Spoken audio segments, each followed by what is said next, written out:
এটা আপনার আগামীকালকে দেখবেন যে আরেকজন হয়তো আমাদের কোন এক বাইকে হারাবো, এই পাহাড়ের কারণে আমরা কোন এক বাইকে হারাবো। আরো আশঙ্কা আছে, আরো আশঙ্কা আছে, আপনারা তো দেখতে পাচ্ছেন। আজকেও মগরিবের আগ পর্যন্ত আমরা এখানে হাঁটাহাঁটি করছিলাম, দেখতেছি একটু একটু পড়তেছে বৃষ্টির কারণে। প্রচুর বৃষ্টি বাদল হলে এখান থেকে পাহাড় ভাঙি ভাঙি পড়ে। ভবিষ্যতে এটা যদি সরকার না করা হয়, যে কোনো একটা দুর্ঘটনা আশঙ্কা দেখা যাইতে পারে।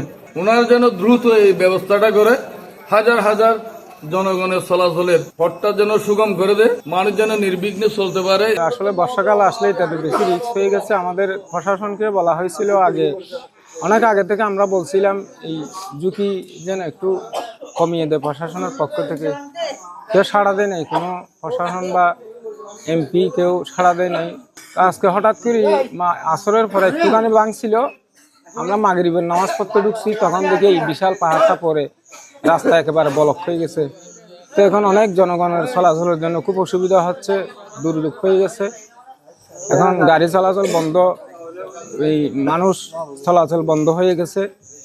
তা আমি আশা করি প্রশাসনিকভাবে যদি আমাদের রাস্তাটা যদি ক্লিয়ার করে দেয়, একটু পরিষ্কার করে, তাহলে সবার জন্য ভালো হয়।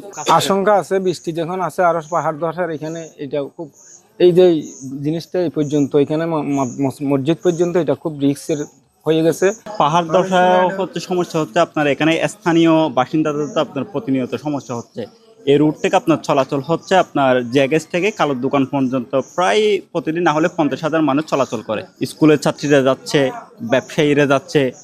আপনার পুরসভার ভিতরে আপনার 12টা ওয়ার্ডের ভিতরে আপনার সবচেয়ে আপনার জনগণের রাস্তা চলাচল আপনার বেশি আপনার গণজোয়ার হচ্ছে এই রুটটা। কিন্তু এই রুটটা আপনার এভাবে আপনার পরে আছে, এটা আপনার 40 মিনিট মতন হবে আপনার পড়ছে, যে 40 মিনিট হলে আপনার হয়তো 7টার দিকে পড়ে গেছে। একটা বাইক ছিল, কেউ কথা হয়নি। আপনার পৌরসভা থেকে আপনার কথা বলছে, ওনারা হয়তো গাড়ি পাঠাচ্ছে বলছে, কিন্তু 10 মিনিট মতন হয়ে গেছে, তারা এখনো আসে নাই। অবশ্যই আপনার আরো তো পড়বে, এটা আপনার না হলে আপনার কালকের মধ্যে আরেকটা পড়বে, অসম্ভব কিছু না। এটা আপনার আগামীকালকে দেখবেন যে আরেকজন হয়তো আমাদের কোন এক বাইকে হারাবো, এই পাহাড়ের কারণে আমরা কোন এক বাইকে হারাবো। অবশ্যই নিরাপত্তাহীন ভুগতেছি আমরা, স্থানীয় বাসিন্দা এটা দাবি জানাচ্ছি। এটা আমরা তো নিরাপত্তাহীন যারা ভুগতেছি, দেখবেন যে আপনার কালকে কোন একটা মায়ের বুক খালি হয়ে গেছে। আমিও হতে পারি, বা আপনিও হতে পারেন, বা যে কোনো একজন হতে পারে। সবাই তো কোনো না কোনো মায়ের সন্তান। কোন একদিন আপনার কোন একটা মায়ের বুক খালি করে দিচ্ছে। পাহাড় ধসের কারণে তো হাজার হাজার মানুষের কর্মরত অবস্থা ব্যাঘাত ঘটতেছে।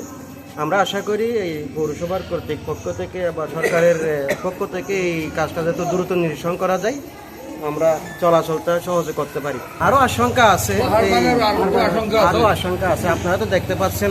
মানুষের জন্য অনেক আগে থেকে ঝুঁকিপূর্ণ ছিল, এখনো ঝুঁকিপূর্ণ। এই পাহাড়গুলো দিয়ে আগে থেকে মানুষ কথা হওয়ার সম্ভাবনা ছিল, অনেকবার হতাহত হয়েছে। এখন এই যে পাহাড়টা ধসে গেছে, এখানে যদি মানুষ থাকতো, মানুষ অবশ্যই মারা যেত।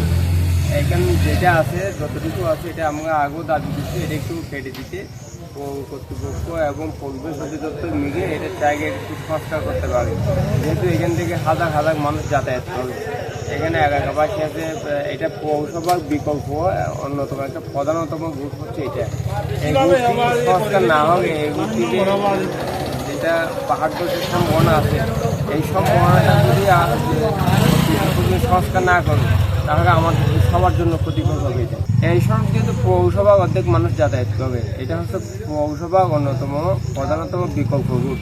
কিন্তু মেইন রুট ব্যতীত এটাই হচ্ছে বিকল্প রুট, হচ্ছে এটা দোকান থেকে লাইট হাউস পর্যন্ত, জিআইএসিং পর্যন্ত সবচেয়ে বেশি মানুষ চলাচল করে এখান থেকে। ওইটা যখন জ্যাম হয়ে যায়, এখান থেকে সবচেয়ে বেশি মানুষ চলাচল করে এখান থেকে।